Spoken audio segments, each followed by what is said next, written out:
Heç alim Allahdan danışar. Bu Rafiq Əliyev də lap ağ eləyib, ancaq Allah, Allah, Allah. Nə qədər olar? Xoş gördük əziz dostlar. Bilirsiniz ki, son dövrlərdə bizim dəyərli alimimiz Rafiq Əliyevə qarşı çox ciddi bir ateistik hücum var. Rafiq Əliyev Allah mövzusunda danışdığı üçün, inanc məsələlərini ictimailəşdirdiyi üçün bir qrup ateist deməyək, ümumiyyətlə dinsiz deyək, Azərbaycanlı şəxs tərəfindən bir növ hücuma məruz qalıb və sərt şəkildə tənqid statuslar yazılır Rafiq Əliyev haqqında. Ümumiyyətlə bu yeni bir vəziyyət deyil. Rafiq Əliyevlə ümumiyyətlə əvvəlcədən dinsizlərin ulduzu barışmır. Məsələn, bir neçə il əvvəl Yaşıl Elm platforması, sözdə elm platforması, əslində ateizmin təbliğatçısı sayıram mən o platformanı. Yaşlı Elm platforması bir seminar keçirmişdi və seminarın mövzularından biri də qeyri-səlis məntiq nəzəriyyəsi idi.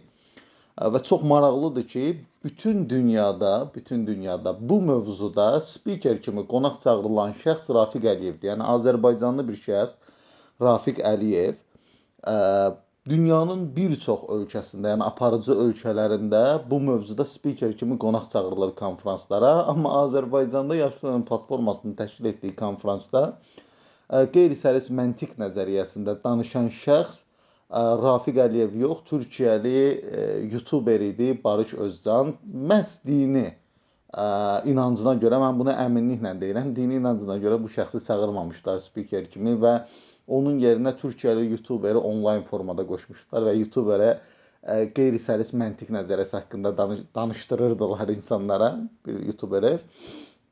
Və həqiqətən də Rafiq Əliyevlə dinsizlərin ulduzu bugün yox, elə əvvəlcədən barışmır. O da ona görədir ki, Rafiq Əliyev öz inancını dilə gətirən bir şəxsdir və ateistlərin ağlında olan bir utopik bir düşüncə ki var.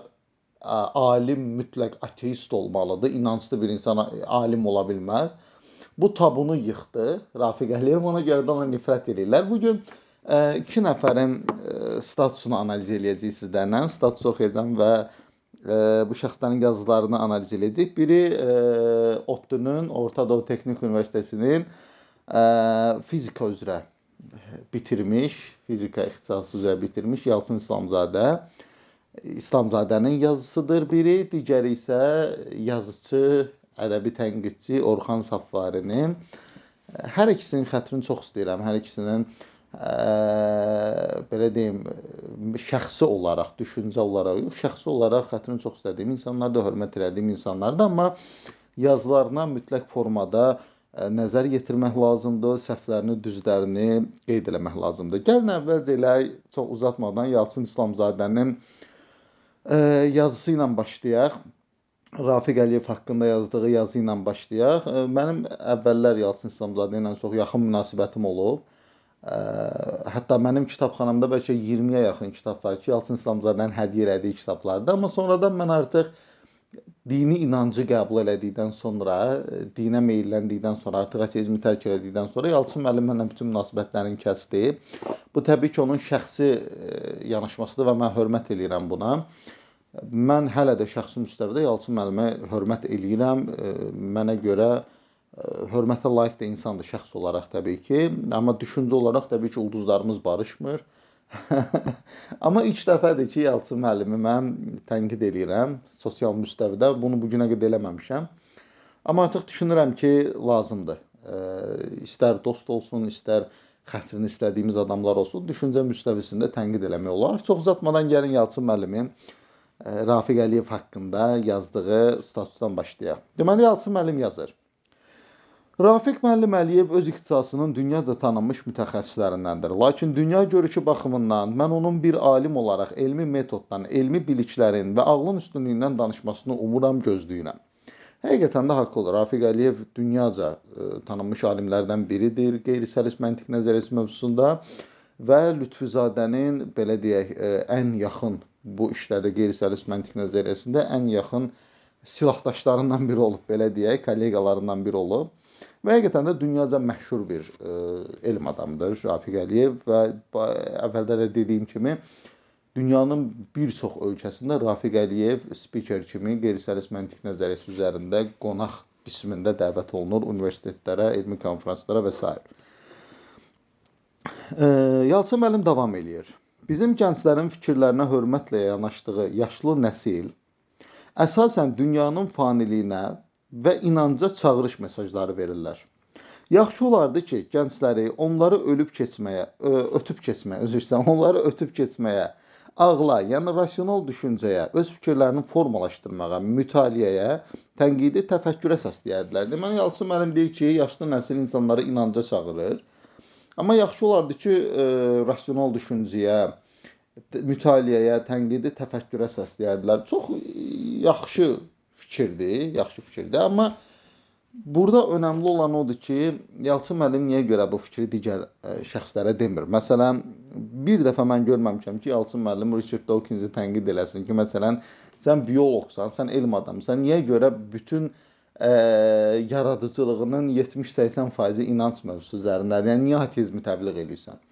Və yaxud mən bir dəfə görməmişəm ki, Yalçın müəllim Cəlal Şəngörü tənqid eləsin ki, sən niyə görə ateizmini təbliğ edirsən? Niyə inancdan danışsan? Elmi təfəkkürdən danış, sorğulamaqdan danış. Amma sən bundan danışmırsan. Sən bizə dayatırsan ki, ateizm doğrudur və Allah yoxdur. Və niyə görə Yalçın müəllim bunu eləmir? Məsələn, Yalçın İslamzadənin özü, misal üçün, fizika ixtisası üzrə bitirir və fizik saymaq olar hər halda Yalçın müəllimi. Amma yaradıcılığı boyu cəmi bir kitab yazıb, Göydən Yerə, səhv eləmirəmsə kitabın adı. O kitabın özü də inanc mövzusunu ələ alır. Yəni, inancı tənqid edən kitabdır.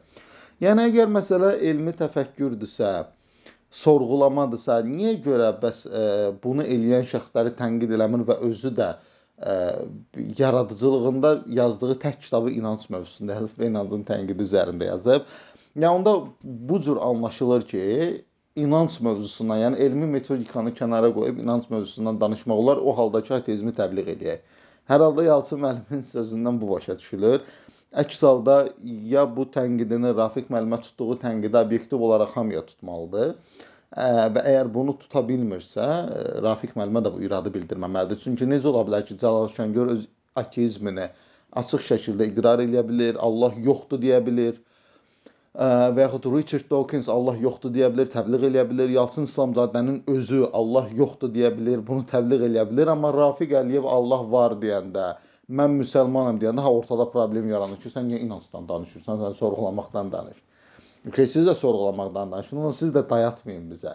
Və dayatanları da tənqid edin, Yalçın müəllim. Bu cür yanaşmayın. Keçək digər məsələyə. Yalçın müəllim deyir ki, Rafiq müəllim periodik olaraq belə çıxışlar edir və bu çıxışlar sosial şəbəkələrdə intensiv olaraq tirajlanır. Yəni, inanc mövzusunda olan çıxışlar, bu çox normaldır. Məsələn, bu şəklin kəsildiyi status 90 dəfə paylaşılıb, 1400 insan bəyənib, 180 nəfər şərh yazıb. Gəlin o statusu da sizin üçün oxuyum Rafiq müəllimin. Status deyil, Rafiq müəllimin bir fikrin hansısa səhifə yazı olaraq paylaşıb. Belədir deməli fikir. Biz Lütfüzadə ilə 40-50 il birlikdə olmuşuq. Nəvələrim onun qucağında böyüyüb. Statistik bir araşdırma aparsaq, onun leksikonunda ən çox rast gəlinən söz inşallah idi. Demirəm, namaz qılan deyildi, amma son dərəcə Allaha inanan adam idi. Mən Allahsız alim tanımıram. Deməli, burada Rafiq Əliyev Lütfüzadə ilə bağlı öz xatirələrindən danışır və deyir ki, yəni Lütfüzadədən bu günə qədər eşitdiyim ən çox söz inşallah olub. Və Lütfüzadə çox inanclı bir insan idi. Allaha çox dərin inancı var idi. Düzdür, namaz qılmırdı, oruç tutmurdu, amma bu inanc öz yerində idi. Yəni, İslam'a olan inancı öz yerində idi. Və ardınca deyir ki, mən Allahsız, yəni ateist bir alim tanımıram. Şəxsi olaraq deyir. Adam illərlə müxtəlif ölkələrdə çalışıb, müxtəlif ölkələrdə elmi konferanslarda iştirak edib. Şəxsi görüşün deyir. Mən Allahsız alim tanımıram. Ateist alim tanımıram. Bu, Rafiq müəllimin çıxışından bir hissədir. Ardınca Yalçın müəllim yazır. Başqa bir neçə şəxs və səhifədə paylaşıb, yəni bu oxuduğum yazını. Nə deyir Rafiq müəllim? Lütfüzadə həmişə inşallah deyərdi, mən Allahsız alim tanımıram. Əslində bu iki cümlənin heç birində bir problem yoxdur. Adam öz şəxsi həyat təcrübəsindən danışır. Yəni Lütfüzadə inşallah deyir demişə, öz müşahidəsidir. Yəni burada nə kimi bir problem var? Niyə inancın dilə gətirəndə bu problem olur? Çox maraqlıdır. Ardın oxuyaq. Yalçın müəllim yazır. Əvvəla Allahsız alimin olmadığı fikri yanlışdır. Baxın görün necə təhrif elədi Rafiq müəllimin fikrin Yalçın İslamzadə. Rafiq müəllim deyir ki, mən ateist alim tanımıram.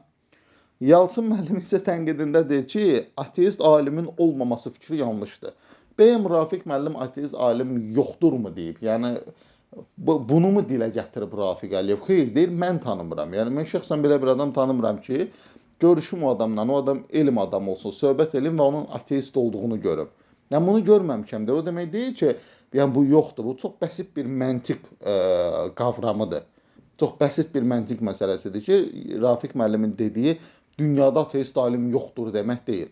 Mən ateist bir alim tanımıram deyir. Bu qədər bəsit, amma Yalçın müəllim bunu başqa bir tərəfə çevirərək şərh eləyir. Dalınca deyir Yalçın İslamzadə, kifayət qədər inançsız alim var. Okey, var. Bunu biz də bilirik, var. İkincisi, alimin inanclı və inançsız olması heç nəyi sübut etmir. Çünki heç bir alim yaradanın varlığını elmi metodla göstərdik demir. Elə olsa, bunu elmi məqalə şəklində yazardılar. Biz də bu əzəli və əbədi mübahisədən xilas olardıq. Məlum olardı ki, bu kainatın da bir məhsulu var. Deməli, burada birinci hissiylə tamamilə razıyam. Bir alimin inanclı və ya inançsız olması heç bir şey dəyişmir. Yəni, misal üçün, Isaac Newtonun inanclı olması Allah var mənasına gəlmir. Və yaxud Richard Dawkinsin ateist olması Allah yoxdur mənasına gəlmir. Qətiyyən, bu alimlərin şəxsi görüşləridir, fəlsəfi düşüncələridir, iman gətirdikləri mövzulardır. Bunlar tam ayrı bir şeylərdir. Amma yazının ikinci hissəsində çox ciddi xəta var. Deməli, Yalçın müəllim deyir ki, əgər belə bir şey olsaydı, yəni nə? Yaradanı elmi metodundan göstərmək məsələsi olsaydı, bunu elmi məqalə şəklində yazardılar.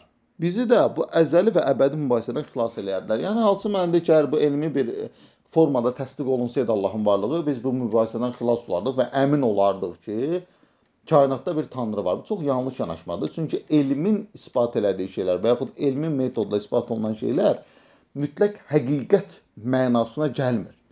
Çünki elm özü dəyişkən olduğuna görə elmin çıxardığı nəticələr həqiqət mənası vermir. Zaten elmin beynəlxalq müstəvidə qəbul olunan tərifi budur ki, elm tənqid oluna bilinən bir nəsnədir. Yəni, elmin özü tənqid oluna bilinəndir. Əgər bu bizə həqiqəti tapırsa, yəni %100 həqiqət təqdim edirsə, bu artıq tənqid olunmazdır. Və əgər bu elm bizə həqiqəti göstərirsə, bu artıq elm olmaqdan çıxır. Elmin tərifi ilə uyğun gəlmir bu şey. Ona görə də elm, məsələn, biz bunu tarixdə də görürük. 200 il əvvəl %100 inanılan şey elmi olaraq, yəni elm deyirdi ki, %100 bu belədir. Bugün bu belə qəbul olunmur. Yanlışlıq görünür bu məsələdə. Və yaxud 500 il əvvəl elmin dediyi şey. Və biz bunu əminliklə deyə bilərik ki, 200 il sonra da elmin dediyi şey bugünkü elmi data ilə uyğun gəlməyəcək.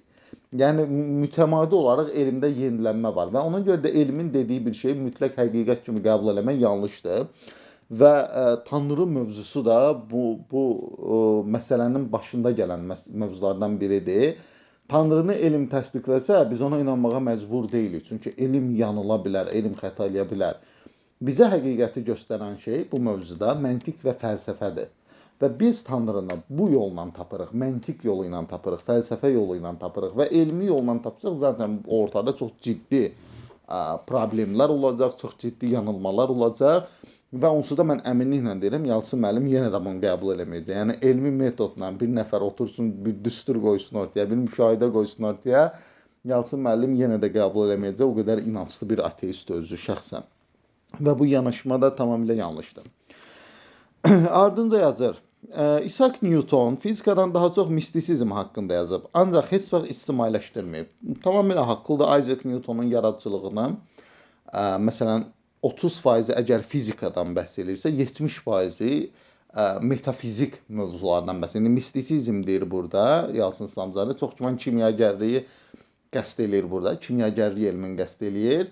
Amma ümumilikdə yaradıcılığının bəlkə 70% metafizika üzərindədir. Tövrata təfsir verib, dini mövzuları ələ alıb, kimyagərliklə məşğul olub. Bəli, burada haqlıdır. Yaradıcılığının böyük hissəsi və həqiqətən də Isaac Newton sağ olduğu zamanlarda onun bu mövzuda, metafizika mövzusunda heç bir əsəri nəşr olunmayıb. Ancaq fizikaya aid əsərləri nəşr olunub. Dini mövzunu ələ alan heç bir əsəri Isaac Newton sağ olan vaxt nəşr olunmayıb. Və dalınca deyir ki, Yalçın İslamzadə, çünki mistisizmə dair yazdıqlarının elmi kriteriyalara uyğun olmadığının fərqində olub. Və burada Yalçın İslamzadə yanılır, səhv eləyir, ya bilərəkdən, ya oxumayıb bu mövzunu, mütaliə eləməyib. Isaac Newtonun sağlığında metafizika haqqında yazdığı və din haqqında yazdığı mövzuların ictimailəşməməsinin səbəbi, yəni nəşr olunmamasının səbəbi heç də bu deyil ki, Isaac Newton deyirdi ki, bunlar elmi metoda uyğun gəlmir. Yəni əgər bu düşüncədə olsaydı, onsuz da bunlarla məşğul olmazdı. Ki, yəni boş-boşda nəyə məşğul olan bu məsələlərlə? Nəşr olunmamasının səbəbi dövrünün kilsə təzyiqi idi. Yəni xristian düşüncəsinin təzyiqi idi həmin dövrdə. Çünki Isaac Newtonun dini mətnlərini oxuyan insanlar görürlər ki, Isaac Newtonun dini düşüncələri həmin dövrün köklü dini düşüncələri ilə fərqlənirdi. Yəni kilsənin bir dini düşüncəsi var idi, kilsə güc strukturu idi və Isaac Newtonun yanaşmaları fərqlənirdi. Məsələn, ən primitiv məsələni deyim, primitiv deyəndə ən önəmli, fundamental məsələni deyim. Məsələn, Isaac Newton tez-tezi qəbul eləmirdi. Yəni üçləmə Allahı qəbul eləmirdi. Ata, oğul və müqəddəs ruh anlayışını qəbul eləmirdi məsələn Isaac Newton və bu da kilsə ilə çox ciddi bir konfliktə gətirib çıxardacaqdı və Isaac Newton ciddi təzyiqə məruz qalacaqdı. Ona görə də sağ olduğu vaxtlarda bu əsərləri ictimailəşməyib və ölümündən sonra artıq ailəsi tərəfindən bu əsərləri zaman içində artıq nəşr olunub və ictimaiyyətə təqdim olunub. Yəni heç də dediyi kimi deyil ki, elmi kriteriyaya uyğun deyil. Aynən bunu hardan bu qənaətə gəlib bilmirəm həqiqətən. Ardınca yazır, bütün alimlər inanclı yaxud inancsız olsa belə bu yaradanın varlığının nə lehinə, nə əleyhinə arqument sayılmaz. Bu haqlıyam, haqlı da bayaq da dedim, qatılıram buna. Rafiq müəllim alim statusundan və bütün alimlərin adından danışmaqla varlığın yaradılmış olması fikri lehinə təəssürat yaradır. Düşünürəm ki, alim sözü süzgəcdən, elmi metodun süzgəcindən keçmiş söz olmalıdır. Bu, alim adının sosial məsuliyyətindən irəli gəlir. Deyir ki, burada Rafiq müəllim bütün alimlərin adından danışmaqla, deməli, Tanrının var olması lehinə bir fikir yaradır, təəssürat yaradır. Burada bütün alimlərin adından danışmayıb Rafiq Əliyev. Zaten öz adından danışıb, və Lütfüzadənin adından danışıb ki, tərəqədə haqlıdır. Burada da Yalçın müəllim təhrif edir Rafiq müəllimin fikirlərini. Və dalınca deyir ki, düşünürəm ki, alim sözü süzgəcdən, elmi metodun süzgəcindən keçmiş olmalıdır. Bu alim adının sosial məsuliyyətindən irəli gəlir. Əgər burada süzgəc deyəndə sırf dini mövzuları ələ aldığına görə, bu alim adı süzgəcdən keçməlidir deyibsə, onda Carl Sagan üçün də deməlidir bunu, Richard Dawkins üçün də deməlidir, Cəlal Şəngör üçün də deməlidir, amma heç biri üçün demir. Yenə də deyirəm, inanc mövzusu və yaxud metafizika mövzusu tək tərəfli mövzu deyil. Yəni, mən dindən danışıramsa sadəcə inancdan danışıram, metafizikadan danışıram mənasına gəlmir. Bunun əksi də eyni mənaya gəlir. Yəni, bunu təsdiqləyən adamla bunu inkar edən adam əslində eyni mövzudan danışır. Və əgər birini tənqid eləyirsinizsə ki, elmi metoddan uzaq danışırsan, sən inancdan danışdığına görə, bunu tənqid eləyirsinizsə, bunun əksini də tənqid eləməlisiniz. Çünki bunun əksi də elmi metoddan danışmır. Əgər Allahın varlığına biz elmi metodla təsdiq eləyə bilmiriksə, sübut eləyə bilmiriksə, bunun əksini də elmi metodla eləmirik. Və bunların ikisinin də metodikası zaten eynidir və ya oxşardır. Niyə görə bura gələndə tənqid olunur, alim adı kölgə altına düşür, ləkələnir, amma bura gələndə hər şey əladır, hər şey superdir. Carl Sagan, əla. Richard Dawkins əla, Cəlal Şəngör əla və Yalçın İslamzadənin özü də əla. Halbuki Yalçın İslamzadənin öz kitabı belə inanc mövzusunu yetəri qədər ciddi formada ələ alır və həyatında yazdığı tək kitabdır mən bildiyim qədərilə Göydən Yer əsəri və orada da demək olar başdan ayağa metafizika, din mövzuları, ekstrasens din mövzuları və s. ələ alınır. Onda məncə Yalçın müəllim üçün də bu alim mövzusu süzgəcdən keçməlidir. Cəlal Şəngör üçün də, Richard Dawkins üçün də, Albert Einsteinın özü üçün də, Albert Einstein da bir tanrı anlayışından danışıb vaxtında ki, mən Spinoza'nın tanrısına inanıram. Bu mövzunu ələ almayan adam var ümumiyyətlə. Isaac Newton da bu mövzunu ələ alıb. Yəni, hamı bu mövzunu yetəri qədər ələ alıb və tanrı mövzusundan danışıb. Burada da heç bir, yəni bu alim sözünə kölgə gətirəcək və ya süzgəcdən keçirəcək bir fikir deyil. Ardınca sonda deyir ki, belə fikirlər yüzlərlə gənc din təbliğatçısı da səsləndirir. Belə fikirləri yazmaq istəyib yəqin ki, belə fikirləri yüzlərlə gənc din təbliğatçısı da səsləndirir. Rafiq müəllim də o gənc din təbliğatçıların içində məni də qəsd elədiyinə and içərlərə və mən sübut eləyə bilmərəm. Deməli, bu gənc bir din təbliğatçısı da deyir bu fikirləri, Rafiq müəllim də. Deməklərində anormal olan nədir Yalçın müəllim? Əgər bir şey həqiqətdirsə, onu gənc də deyə bilər, uşaq da deyə bilər, yaşlı da deyə bilər, çoban da deyə bilər, alim də deyə bilər. Əgər bir şey həqiqətdirsə, yəni gənc deyirsə bunu şey deməli deyil. Məsələn, Rafiq müəllim deməli deyil. Məsələn, siz də Allaha inanmırsınız. Bir dənə gənc ateist təbliğatçı da inanmır. Məsələn, Çevik də inanmır. Məsələn, Sərxan da inanmır. Misal üçün deyirəm, Elvin də inanmır. Ateizm təbliğatçılarıdır bu insanlar. İndi biz deyək ki, onda Yalçın müəllim də Allah yoxdur deyir. Gənc ateizm təbliğatçısı da Allah yoxdur deyir. Onda deməli Yalçın müəllim yanılır. Bu nə yanaşmadır ki? Bu sizə görə doğrudur, da ona görə də doğrudur, sizə görə də doğrudur və dilə gətirirsiniz. Yəni gənc din təbliğatçısı nə isə deyirsə, Rafiq müəllim onu deməməlidirmi? Və əgər həqiqətdirsə niyə də deməsin ki? Burada nə problem var? Ardınca da ki, hansı zərurətdən mənə tam aydın deyil. Deyim, tam aydın olması üçün deyim hansı zərurətdən. İnsan həqiqəti iqrar eləmə ehtiyacı duyur. Bir insan üçün həqiqət olan şeyi insanlara bildirməyə çalışır. Və zərurət də buradan qaynaqlanır. Yəni bu şey Rafiq müəllim üçün həqiqətdir və bu onu iqrar edir. Bax, zərurət budur, Yalçın müəllim. Mən izah elədim sizin üçün. Və bir də onu deyim ki, Allah yoxdur məsələsini təbliğ eləmək sizdə hansı zərurətdən qaynaqlanırsa, elə Rafiq müəllimdə də o zərurətdəndir. Sizin üçün də bu həqiqətdir və təbliğ eləyirsiniz. Ardınca deyir ki, mütərəqqi dünya yaşanmış acı təcrübələrindən nəticə çıxarıb, dinlə siyasəti, hüququ, təhsil, iqtisadiyyatı ayırıb, bundan sonra inkişaf eləyib. Bu da çox yanlış yanaşmadır. Belə bir inkişaf modeli yoxdur ki, bu sırf dindən ayrıldılar deyə inkişaf elədilər. Ola bilər ki, hansısa ölkənin inkişaf eləmə səbəbi dindən ayrılma prosesindən üst-üstə düşsün. Bu zaman etibarıyla ola bilər. Amma inkişafın səbəbi bu deyil. İnkişafın yetəri qədər iqtisadiyyatda böyük səbəbləri var ki, bu səbəbləri sadalamaq olar, nələrdir, nələr deyil. Buna ayrı bir mövzu açmaq olar bununla bağlı. Amma bu sırf dindən ayrıldılar, inkişaf elədilər. Bu belə deyil. Onda Şimali Koreya niyə inkişaf eləmir? Məsələn, və yaxud Kuba niyə inkişaf eləmir? Məsələn, Kuba ümumiyyətlə dini silib atıb. Yəni, biri var sekulyar dövlət olsun. Məsələn, bugün dünyada olan ölkələrin böyük əksəriyyəti sekulyardır. Məsələn, din siyasi mövzulara qarışmır. Siyasətlə din ayrıdır. Amma Kuba ümumiyyətlə dini çıxardıb atıb. Yəni, ateist ölkədir. Onda niyə Kuba inkişaf eləmir? Niyə Kubanın inkişafı, məsələn, Almaniyanın inkişafından geri qalır? Niyə görə Kubanın inkişafı, məsələn, Fransanın inkişafından geri qalır, Britaniyanın inkişafından geri qalır, həmçinin Şimali Koreyanın inkişafı? Yəni, niyə geri qalır inkişafları? Əgər məsələ dindirsə, əgər qandal dindirsə, ölkələrin ayağında, onda bunlar çoxdan inkişaf eləməlidirlər. Bunlar artıq sekulyar deyirlər, yəni dinlə dövləti ayırmayıblar. Dini ümumiyyətlə silib atıblar. Və yaxud buna misal gətirim, İslamın qızıl çağı deyilən çağ var. Əgər Yalçın müəllim bunu mütaliə edibsə bilər bunu. Və həmin dövrdə İslamla dövlət eyni idi, yəni şərqiyyət dövləti idi. Və həmin dövlətdə əgər oxuyubsa, mütaliə edibsə, necə dərin inkişafların olduğunu görə bilər. Yəni inkişaf ümumiyyətlə iqtisadi inkişafdan danışırıqsa biz, bu dinə bağlı bir məsələ deyil. Hələ burada inkişaf deyəndə qəsd olunan şeyin nə olması da çox önəmlidir. Ha, burada maddi inkişafdan mı danışırıq, mənəvi inkişafdan mı danışırıq, təhsil inkişafından mı danışırıq, elmi inkişafdan mı danışırıq? Bunlar hamısı ayrı-ayrı kateqoriyalardır və bunların hər birinin ayrı-ayrı səbəbləri var.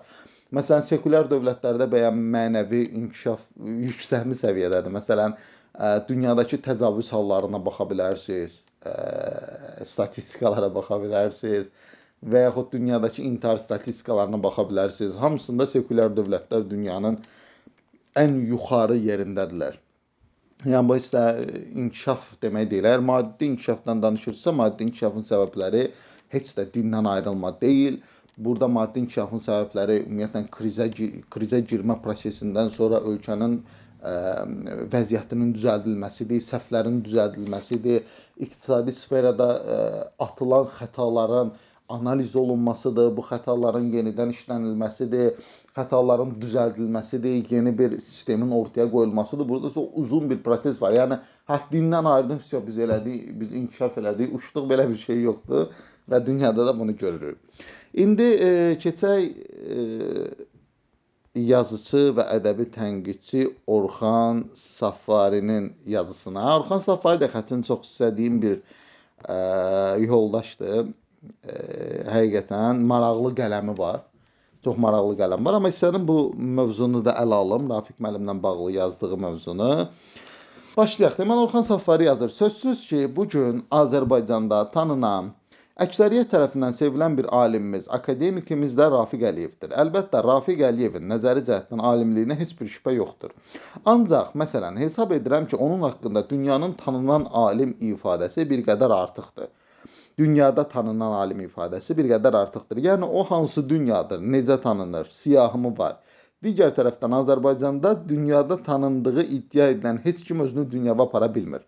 İndi burada yazır ki, yəni dünyada tanınan alim demək bir qədər yanlışdır. Rafiq müəllimə bir siyahımı var, amma ardınca özü yazır zaten siyahını. Yəni özü cavab verdiyi üçün mən cavab verməyəcəm bu mövzuya. Orxan ardınca yazır ki, ancaq hər halda qeyri-səlis məntiq və süni intellekt nəzəriyyəsinin aparıcı alimlərindən olan Rafiq Əliyev, Almaniyanın Ziegen, ABŞ-nin Atalanta, Georgia, İranın Təbriz, Kiprın Yaxın Doğu universitetlərinin professorudur.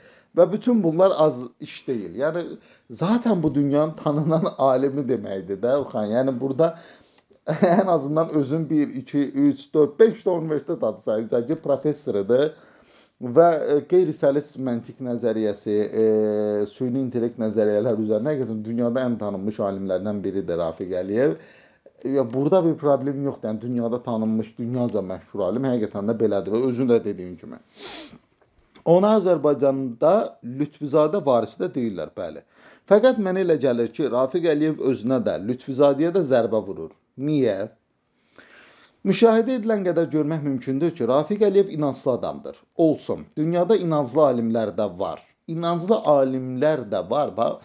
Orxanın yazı üslubuna diqqət eləyin. Sanki bunu elə yazıb ki, inanclı alimlər də var. Yəni, sanki alimlərin böyük hissəsi inancsızdır. Var da, amma inanclı alimlər də var da, 3-5 dənə. Belə deyil. Dünyada zaten alimlərin böyük hissəsi inanclıdır. Yəni, əgər o daha şəkilçisini əlavə eləyəcəksənsə, Orxan, bunu inancsızlara əlavə elə. Yəni, inancsız alimlər də var. Zaten çoxsu inanclıdır. Yəni, inanclı alimlər də var ifadəsi bir qədər düşünürəm ki, manipulyativ ifadədir. Deməli, dalınca nə yazır? İnanclı alimlər də var. Ancaq qeyri-səlis məntiq, süni intellekt nəzəriyyəsinin aparıcı aliminin əksər məsələləri dinə, Allaha bağlaması bir qədər qəbul edilməzdir. Niyə qəbul edilməzdir? Məsələn, dünyanın ən böyük fiziki Isaac Newton sayılır. O da çalışmalarının böyük hissəsini Allaha və dinə ayırıb. Yəni, nə deyək, Isaac Newtona yaraşmır bu. Yəni, bu necə alimdir? Onda belə çıxır ki, siz elə Yalçın İslamzadə də, Orxan Safari də, onda siz elə Isaac Newtondan da böyük alimsizsiniz ki, artıq alimliyin kriteriyalarını özünüzdə ayırmışsınız və müəyyən eləmişsiniz və dünyanın əksər alimlərindən çox üstünsüz. Yəni, burada bu başa düşülür həqiqətən. Çünki artıq sanki kriteriyaları siz müəyyən eləyirsiniz ki, yəni alim bunu danışa bilər, bunu danışa bilməz. Belə bir dünya yoxdur əslində. Qəbul edilməzdir. O keçdiyim bunda daha dəqiq, onun din, Allah haqqında dediklərini demək üçün akademik Rafiq Əliyev olmağa ehtiyac yoxdur. Axund Rafiq, Hacı Rafiq də olaraq demək mümkündür və elə deyilir də. Okey, yəni adam bunu alim kimi deyir. Yəni, burada nə problem var? Bunu demək üçün şərtdirmi ki, Hacı Rafiq olsun və ya Axund Rafiq olsun. Və burada şərt qoymuşsan ki, niyə alim kimi deyirsən, bunu Hacı Rafiq kimi də deməlisən. Bunun əksini də mən səndən soruşuram. Niyə Hacı Rafiq kimi deməlidir ki, elə alim kimi deyir də. Yəni, bu məcburiyyət nədəndir ki, inanc hamının inancıdır. Alim də inanır, Axund da inanır, molla da inanır, futbolçu da inanır, boksyor da inanır, güləşçi də inanır. Yəni, bu adamın şəxsi fikridir. Məhz dindən danışmaq üçün adam Axund olmalıdır gedir. Dindən danışmaq üçün təbii ki, dini bilgisi olmalıdır özündə. Amma inancını ifadə eləmək üçün buna ehtiyac yoxdur. Adam buna inanır, bitdi. Yəni, burada nə problem var? Dalınca, dalınca gəlir. Düşünürəm ki, onun din haqqında dedikləri çox qeyri-səlisdir. Okay. Gəlin Rafiq Əliyevə məxsus olan bəzi fikirlərə nəzər salaq. O insan ki, Allahın verdiyi ömür payında çətinlikləri, əziyyətləri, dərdləri görməyib, vallah o tamam insan ola bilməz. Bu Rafiq Əliyevin fikridir, Orxan bunu yazıb. Deyir ki, Orxan buna tənqid yazıb ki, əvvəla bir alimin inandığı Allahın da adından bu cür romantik danışmağı doğru deyil. Bu fikir daha çox yazıcı, şair fikridir, ədəbi diktədir, hal söhbətidir. Bundan razı deyiləm, niyə görə? Çünki bu mövzu şər mövzusu, yəni əziyyət, çətinlik mövzusu tarix boyu fəlsəfənin ən mühüm mövzularından biri olub. Və yəqin ki, bir çox insan da bilir ki, əvvəl elə elmlər ümumilikdə fəlsəfənin içində olublar. Sadəcə sonradan ayrılıb fəlsəfə mövzu. Elmlərin bir çoxu kateqoriyalara bölünüb və fəlsəfədən ayrılıb və ümumi mənada fəlsəfəni də elm sahəsi saymaq olar. Ümumi mənada, fən mənasında yox, science mənasında yox, pozitivizm mənasında yox. Ümumi elm mənasında fəlsəfəni də elm saymaq olur və bu şər məsələsi, çətinlik məsələsi, əziyyət məsələsi fəlsəfənin tarixən ən mühüm problemlərindən olub və demək olar ki, bütün filosoflar bu mövzuya toxunublar. Yəni bu bədii ədəbiyyat mövzusu deyil Orxan qətiyyən. İndi ola bilər sən ədəbiyyatçı kimi yanaşırsan məsələyə ki, təbii ki, ədəbiyyatda da bu mövzuya toxunulub. Məsələn, insanların kədərindən, dərdindən Tolstoy da danışıb, Viktor Hugo da danışıb, Dostoyevski də danışıb bundan. Hər biri müxtəlif insan dərdlərinə toxunub. Məsələn, Tolstoy Anna Karenina əsəri necə başlayır? Deyir, bütün xoşbəxt insanlar eyni cür xoşbəxtdir. Amma bədbəxt insanların hərəsi fərqli cür bədbəxtdirlər. Bədii çox gözəl başlayır və burada da bədbəxtlik mövzusu ilə başlayır. Yəni burada Rafiq müəllim dediyi əziyyət, bədbəxtlik, çətinlik bununla başlayır. Təbii ki, ədəbiyyatda da var bu, amma bu fəlsəfənin, kökdə fəlsəfənin mövzusudur bu və ədəbiyyata sonradan keçir. Və bunun ədəbiyyatda olması o demək deyil ki, bundan elə ancaq ədəbiyyatçı danışmalıdır, bu yanlışdır. Deməli, sonra nə gəlir? Deyir, üstəlik niyə Rafiq müəllim? Bu nə mazoxizmdir? Niyə mazoxizm kimi anlayır bunu Orxan bilmirəm. Yəni, burada adam deyir ki, çətinliklərdən... İndi bir də ardın oxuyayım, vurğulayacağım burada Rafiq müəllim nə demək istədiyini. Deyir, ümumiyyətlə, dünyada çətinlik görməyən adam var. Hər insan öz həyat tərzinə uyğun çətinliyi olur. 1 manatın 1 milyon manatın da milyon dərdi var. Dərdlər, çətinliklər də kasıb varlı ola bilir. İndi insan tamlığının buna nə dəxli var? Elə bütöv olmaq üçün adamın başına daş düşməlidir. Görəsən alimimizin dərd, əziyyət, əzab dediyi nəslə nədir? Ac qalmaq? Yox. Burada Rafiq müəllimin qəsd elədiyi əzab əziyyət odur ki, elə sənin vurğuladığın kimi hər kəsin öz dərdi əzabı var. Elə Tolstoyun da dediyi kimi bütün bədbəxt ailələrin hərəsi fərqli cür bədbəxtdir. Yəni, əziyyət hərə üçün bir şeydir. Məsələn, mənim üçün əziyyət, tutalım ki, kasıbçılıq ola bilər. Pulum olmaz, deyərəm, bu əziyyətdir.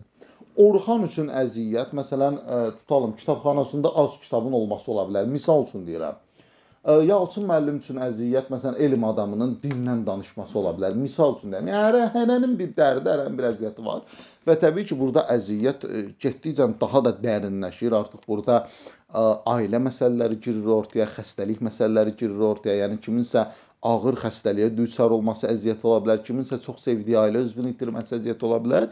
Amma bütün bunların müqabilində, baxın, Rafiq müəllimin vurğuladığı budur. Rafiq müəllim deyir ki, bir də oxuyuram həmin cümləni, deyir, o insan ki, Allahın verdiyi ömür payında çətinlikləri, əziyyətləri, dərdləri görməyib, vallahi o tamam insan olmayıb. Mən düşünürəm ki, burada o dərdləri görmək deyəndə, yəni o demir bir insan əzab çəkməyibsə tam insan ola bilməyib. Əslində bu fikir də yanlış deyil. Yəni bir insan əziyyət çəkməyibsə tam insan ola bilməyib.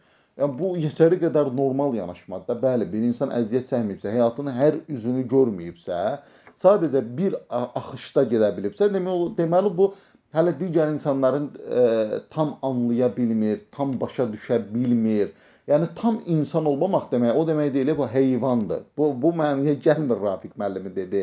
Yəni bütöv insan olmaq, yəni dünyanın hər tərəfini görmək, hər halını, hər vəziyyətini görmək, hər situasiyadan çıxmağı bacarmaq, çətinliklərin qabağında sınmamaq, yenidən ayağa qalxmaq, mübarizə aparmaq, bunlar hamısı elə tam insanın xarakterlərindən biridir, nümunələrindən biridir. Yəni burada çox ciddi bir problem yoxdur. Sadəcə mən düşünürəm ki, Orxan ədəbiyyatçı olduğuna görə bir qədər dramatikləşdirib bu fikirləri. Ardınca deyir, Rafiq Əliyevin daha bir fikri, mən yağışı Allahın möcüzəsi kimi görürəm, okey. Rafiq müəllim heç nə demirəm. Kimyanı, fizikanı təkrarlayın. Təbiətin işinə bu qədər qarışmaq olmaz. Bizim üçün də ayıbdır ki, yağışın hansı təbiət prosesindən yarandığını sizə izah eləyək. Bu məntiqlə nəinki yağış, nə varsa Allahın möcüzəsidir. Ona görə də bu qədər romantikləşdirməyə ehtiyac yoxdur. Dəqiq elmlər bunu tələb eləmir. Bax, əziz Orxan, bir hadisənin prosesi mexaniki tərəfini izah eləmək, onun möcüzə tərəfini kənara atmır və yaxud dizayn tərəfini kənara atmır. Məsələn, mən gedirəm, misal üçün bir maşına baxıram, maşını açarım, vururuq və maşın işə düşür. Və burada prosesi izləyirik, o açar sağa doğru fırlananda nə baş verdi, oradan elektrik enerjisi ötürüldü mühərrikdə qığılcım yarandı, başladı fırlanmağa. Bu prosesi müşahidə eləmək o demək deyil ki, bu avtomobilin bir dizayneri yoxdur və yaxud o dizaynerin möhtəşəm işini görməyə heç bir maneə törətmir. Yəni, mexaniki tərəfini bilmək, yağışın necə yağdığını bilmək onun möcüzə olduğunu göstərir də bizlər üçün. Yəni, bu Allahın möcüzəsi demək və bəli, ardınca deyirsən ki, belə şey olsun da hər şey Allahın möcüzəsidir, bəli. Necə ki, Isaac Newton deyir ki, hər şeyi qoyun kənara, kainatı, insanı, heyvanları, dünyanı, yağışın yağmasını, günəşin çıxmasını, hər şeyi qoyun qırağa. Deyir, mən 5 dənə barmağıma baxmağım kifayətdir ki, mən Allahı qəbul edeyim. Yəni, əslində bəli də bizim yanaşmamız budur ki, hətta ki, hər şey Allahın möcüzəsidir. Möcüzə təbii ki, ümumi qavramda deyirəm, xüsusi qavramda təbii ki, möcüzə ancaq peyğəmbərlərə xas vəhyi isbat eləmək üçün Allah tərəfindən göndərilmiş bir prosesin adıdır. Möcüzə budur, bunu qoydu qırama. Ümumi mənada, bizim başa düşdüyümüz mənada möcüzə deyirəm və bəli. Həqiqətən də düz deyirsən, hər şey möcüzədir. Ardınca və bir də yenə də təkrarən deyirəm, bir şeyin mexanikasını anlamaq, onun dizayn tərəfini, o möhtəşəmlik tərəfini, çalışma möcüzəvi tərəfini kənara atmır qətiyyən və Rafiq müəllim əmin ol ki, sən o bildiyin o fizika deyirsən, nə deyir, kimyanı, fizikanı təkrarlayın deyirsən, onları çox yaxşı bilir. Ardınca deyir, hesab edirəm ki, Rafiq Əliyev öz reputasiyasını ciddi şəkildə Kamal Abdulla ilə birgə Dədə Qorqud və Qeyri-Səlis Məntiq kitabını yazanda da itirib. Bu kitabı oxumamışam. Yəni, bu kitab haqqında bir fikir söylə. Ola bilər ki, ciddi bir kitabdır. Amma indi Orxan bunu deyir, mən 99% deyirəm ki, Orxan özü də oxumayıb bunu. Prosta adına görə deyir. Yəni, Dədə Qorqud və Qeyri-Səlis Məntiq nəzərsi bitdi. Yəni, at qırağa. Belə deyir, mən oxumamışam bu kitabı, ona görə tənqid eləyə bilmərəm. Və yaxud burada müdafiə eləyə bilmərəm o kitabı oxumadığım üçün. Ona görə də bu şey haqqında bir fikir deyə bilməyəcəm mən. Amma gələcəkdə əgər, bəs bilmirəm, doğrudan bu adda bir kitab var yoxsa yox, bəlkə də var, bəlkə də yoxdur. Əgər bu kitabı oxusam nə vaxtsa mütləq bununla bağlı video çəkəcəm. Dalınca da ki, kitabın necəliyindən asılı olmayaraq Kamal Abdullah kimi bir adamla kitab yazmağın özü belə, burada artıq hücum edir Kamal Abdullahın şəxsinə. Burada şəxsi məsələlər var, ona görə bu məsələnin üstündən keçirəm. Dünyada tanınan alimin Kamal Abdullah ilə kitab yazmağına ehtiyac var. Bu hissəni keçdim, bu şəxsim Kamal Abdullah ilə Orxan Səffarinin arasında olan məsələdir. Buna biz qarışmırıq. Ardınca deyir, Rafiq Əliyevdən növbəti əsassız, romantizm və gərəksiz hökm. Mən Allahsız alim tanımıram. Dalınca deyir, Rafiq müəllim, mən tanıyıram, deyim, qalanında özünüz araşdırın. Məsələn, Stephen Hawking. Fizika və kosmologiya sahələrindəki kəşfləri ilə tanınan nəzəri fizik, kainatın yaranmasında və idarə olunmasında fövqəltəbii bir gücə ehtiyac olmadığını, hadisələrin elmi qanunlarla izah oluna biləcəyini müdafiə etmişdir. Richard Dawkins isə təkamül biologiyası üzrə məşhur ingilis alimi və etnoloqdur. O, təkcə elmi fəaliyyəti ilə deyil, həm də elm dünyasında ateizmin və elmi skeptisizmin ən aktiv təbliğatçılarından biri kimi tanınır. Carl Sagan məşhur astronom, astrofizikdir. Kosmosun dərk edilməsi və elmin kütləviləşməsində əvəzsiz xidmətləri olub. Kainata və təbiətə olan heyranlığını dinlərdən kənar kosmik perspektivlə izah edirdi. İndi burada Rafiq müəllim deyir ki, mən Allahsız alim tanımıram, ateist. Mən düşünürəm ki, burada şəxsi müstəvidə deyir Rafiq müəllim ki, mən gördüyüm alimlərin içində ateist olmayım. Amma bunlar məsələni gətirib çıxardırlar şey məsələsinə, sosial platformalarda tanınma, belə deyim, jurnallarda çıxma, kitablar çıxma. Məncə Rafiq müəllim bu mənada demir. Allah bu mənalarda demiş olsa belə, yenə də deyirəm, burada bu məşhurluq məsələsi ki var, təbii ki, dinsiz alim azdır dünyada, yəni çox deyil. və yaxud ateist alim elə bir var ki, tanrısız alim. Dini inancı olan və yaxud Tanrıya inanan alim sayı daha çoxdur. Bunu istənilən statistikada sübut edir bu öz yerində. Amma burada yenə də Rafiq müəllimin dediyi mən düşünürəm ki, şəxsən tanımaqdır. İndi özü daha dəqiq deyər onu. İndi ardın bir dənə oxuyum, qayıdacağam bu mövzuya.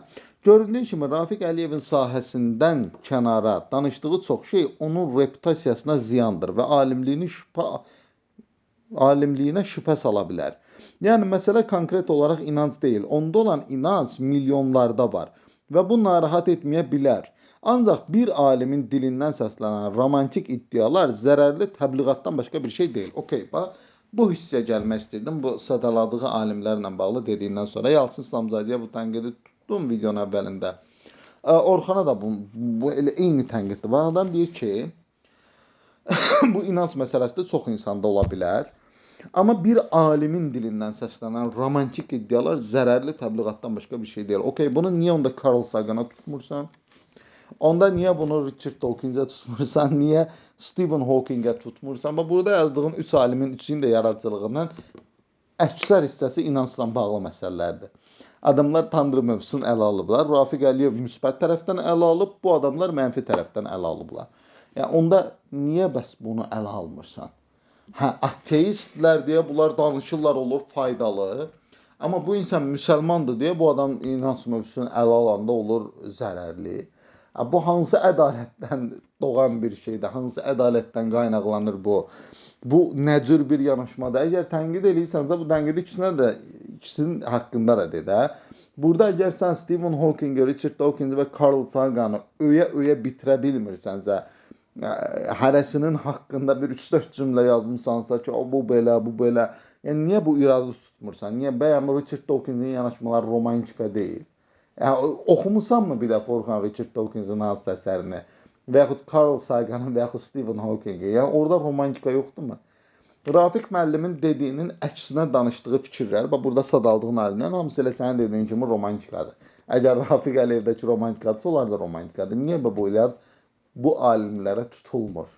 Çox maraqlıdır və bu istər Yalçın İslamzadənin, istərsə də Orxan Safarinin tənqiddə səmimi olmadığını göstərir. Heç biri səmimi deyirlər tənqiddə.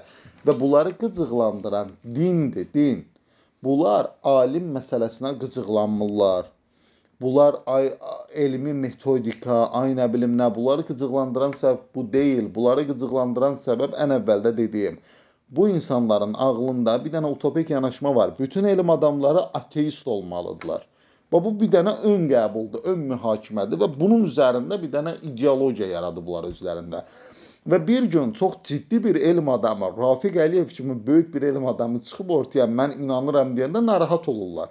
Və yaxud Aziz Sancar kimi bir insan çıxıb mən Allaha inanıram deyəndə narahat olurlar və başlayırlar onu tənqid atəşlə tutmağa. Əgər məsələ elmi metodikadırsa, alimin metafizikadan danışmasıdırsa, bu tənqidləri, Rafiq Əliyevə tutduğumuz tənqidləri Cəlal Şəngörə, Richard Dawkins'ə, Stephen Hawking'ə və yaxud çox deyək, Lawrence Krauss'a, tonla alim var, Sinclair'la, əgər tutmursunuzsa bu iradları bu adamlara, deməli səmimi deyilsiniz və sizin narahat edən şey sadəcə Tanrının var olmasıdır, başqa heç nə və alimin o Tanrıya inanmasıdır. Ardında deyir, başqa sözlə, iclas zamanı yatan alimlər Azərbaycan elminə daha çox töhfə verir, nəinki Rafiq Əliyev. Yəni, bu mövzunu şərh eləməyə belə deyilməz. Bu ayıbdır. Bu cümlə həqiqətən ayıbdır. Bunu qoydum qırağa. Heç kim demir ki, başqa sahədən danışmaq olmaz. 2 saatda sən yazında onu deyirsən, Orxan. Məsələn, biz istəyirdik ki, Rafiq Əliyev az çox bildiyi ədəbiyyatdan da danışsın. Problem deyil. Əlbəttə, daha ancaq Ramiz Rövşən şeirlərində qeyri-səlis məntiq axtarmayacaqsa. Əslində düz deyirsən. Ədəbiyyatdan danışsa səni narahat eləməyəcəkdi. Başqa bir şeydən. Məsələn, burada irad tutmuşsan Kamal Abdullahla bir yerdə Dədə Qorqud və qeyri-səlis məntiq kitabın yazmağına. Amma çox maraqlıdır ki, o kitab yazılanda sən bunu tənqid eləməmsən və ya bu kitab nəşr olunanda tənqid eləməmsən. Bundan illər sonra Rafiq Əliyev dini bir fikir səsləndirəndə həmin şeyi də qatmısan bunun gözünə tənqid eləmsən. Deməli, problem Tanrıdır. Deməli, problem dindir. Səni narahat eləyən şey budur. Yəni, burada elmi metodika, nə bilim, zərər filan, bunları qoyun kənara, qarış, səmimi deyin. Yalçın müəllimdə elə Orxan Safardə səmimi deyin. Bizi narahat eləyən şey bir alimin Tanrıya inanmasıdır. Biz bunu görmək istəmirik. Biz istəyirik ki, elə bizim düşündüyümüz kimi, ön mühakiməmizdə olduğu kimi bütün alimlər ateist olsunlar. Və sonda da deyir ki, qeyri-səlist məntiq nəzəriyyəsindən bu qədər aşağılamağa, ucuz göstərməyə, urvatdan salmağa ehtiyac yoxdur. Ya, Orxan, yəni Rafiq müəllim Tanrıdan danışmaqla bunu urvatdan salmır, gözdən düşürmür. Rafiq müəllimi zaten heç Rafiq müəllimi dünyada belə bir irad da gəlmir. Mən əminəm ki, Amerikada da bu mövzulardan danışıb. Mən əminəm ki, Avropada da bu mövzulardan danışıb. Mən inanmıram ki, amma hansısa bir normal intellekt bazası olan bir Avropalı gəlsin desin ki, ay Rafiq müəllim, bu nədir? Sən qeyri-səlist məntiq nəzəriyyəsini urvatdan saldın. Bu nə yanaşmadır? Adam öz yunançılarını dilə gətirib. Yəni, bunu niyə bu qədər dramatikləşdirib erməni-müsəlman söhbətinə gətirib çıxartmısınız da? Yəni, misal üçün və ya o müstəviyə gətirib çıxartmısınız da? Yəni, bu qədər dramatikləşdirmək mi olar? Yəni, bu qədər narahat olmaq mı olar? Yəni, bilmirəm. Vallahi bilmirəm. Yəni, hər ikisinin statusunu oxudum dostlar.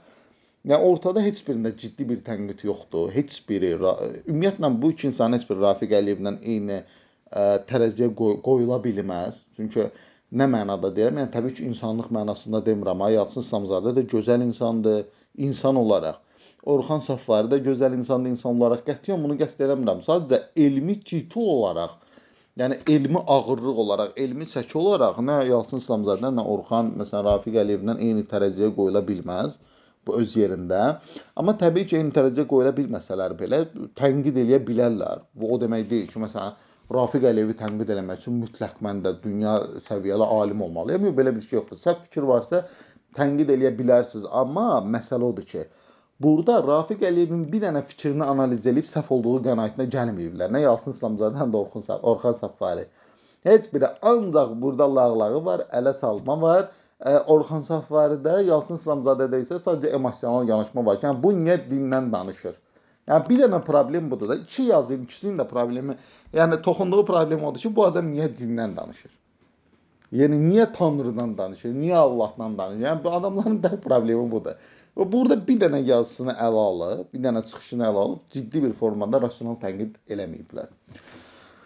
Sonda isə bir Quran ayəsini xatırlatmaq istəyirəm. Quran ayəsində deyir ki, onlar ağızları ilə Allahın nurunu söndürməyə çalışırlar, amma bu təbii ki, mümkün deyil. Allahın nuru əbədiyyən dünyada mövcud olacaq, əbədiyyən bizlərlə olacaq və bunu ağızla, püləməklə söndürmək mümkün deyil. Və bu gün Yalçın İslamzadənin də, Orxanın da elədiyi budur. Püləməklə şam sönər. Püləməklə Allahın nurunu söndürmək mümkün deyil. Dostlar, Allahla qalın. Ümid edirəm ki, maraqlı bir mövzu oldu sizlər üçün. Uzun oldu, bir saata yaxındır artıq. Danışıram mən də. Adamlar rasional bir şey qoymayıblar ortaya, amma yenə də analiz eləməyə çalışdım ki, fikirləri daha da aydın olsun. Təşəkkür edirəm. Sona qədər izlədinizsə, təşəkkür edirəm sizlərə. Var olun.